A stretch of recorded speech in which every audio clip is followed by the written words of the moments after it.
Welcome back to guys. तो आज हम जिस स्टॉक का एनालिसिस करने की कोशिश करेंगे उसका नाम है डॉक्टर लैलपैथ लैब। स्टॉक का ओवरऑल चार्ट मैंने आपके सामने लगा रखा है। और स्टॉक में अपन देखते हैं कि 2016 से एक जर्नी शुरू हुई थी इसकी, जिसका इसने कंटिन्यूशन किया और लगभग 2016 तक, लगभग 2021 तक ये अपने बुलिश ट्रेंड में रहा। और उसके बाद में इसने यहाँ पे एक अपना अच्छा टॉप लगाया और उसके बाद में अपन को यहाँ एक डाउन साइड की जर्नी दिख रही है। तो अगर मैं इसको मार्क करूँ तो यहाँ से लेके एक लोअर हाई लोअर लो अपन को बनते दिख रहे हैं। इसके बाद में स्टॉक अपन को दिख रहा है कि स्टॉक में अब नए लोज नहीं क्रिएट हो रहे हैं और स्टॉक एक साइडवेज जोन के अंदर अपन को यहाँ से दिख रहा है।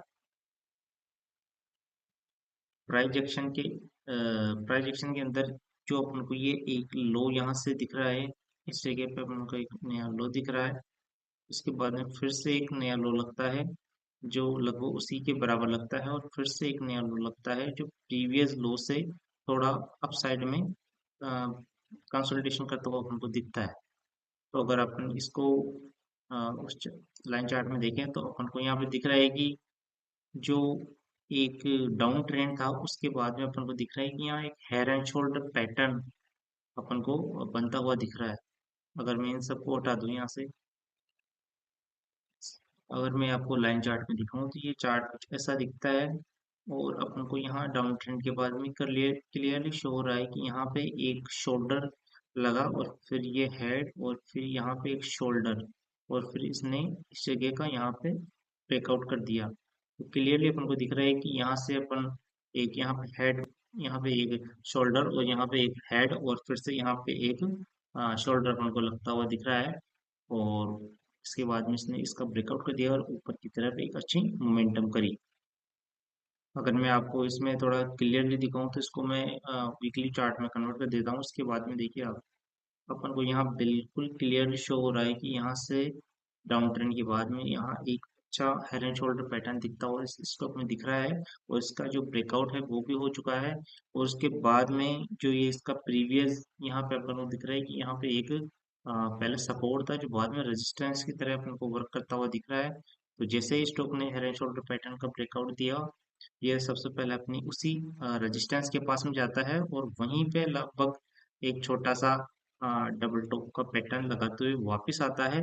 लेकिन फिर से जो अपना इसका शोल्डर था इसको ब्रेक नहीं करता है और उसी से जो ये शोल्डर था, शोल्डर का जो लो लगा हुआ था उसी के पहले यहाँ पे सस्टेन करता है।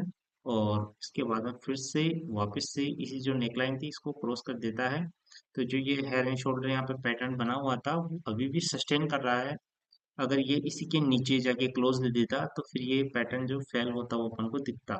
लेकिन इसने क्या किया है, इसी के ऊपर कंसोलिडेशन किया है और फिर से यहाँ पे एक नई जर्नी शुरू कर दी है। तो अपन देख सकते हैं कि ये अपने हेड एंड शोल्डर को सस्टेन कर रहा है और हो सकता है कि आने वाले दिनों में यह इस जो अपना प्रीवियस हाई है इसको भी ब्रेक करके और अपसाइड की जर्नी करता हुआ अपन को दिखे।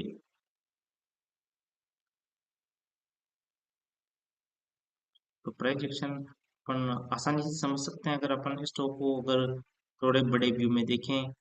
हो सकता है कि अपन डेली चार्ट में अपन को कुछ समझ नहीं आ रहा है और अपन अगर इसको वीकली में करके देखें तो अपन को क्लियरली पैटर्न शो होते हैं और पैटर्न्स अपन को ब्रेकआउट होते हैं, ब्रेकडाउन होते हुए भी दिखते हैं। और देखिए अब दोबारा से जब स्टॉक यहाँ पे आता है तो कैंडलस्टिक पैटर्न में यहाँ पे अपन को डबल बॉटम भी देखने को मिल रही है।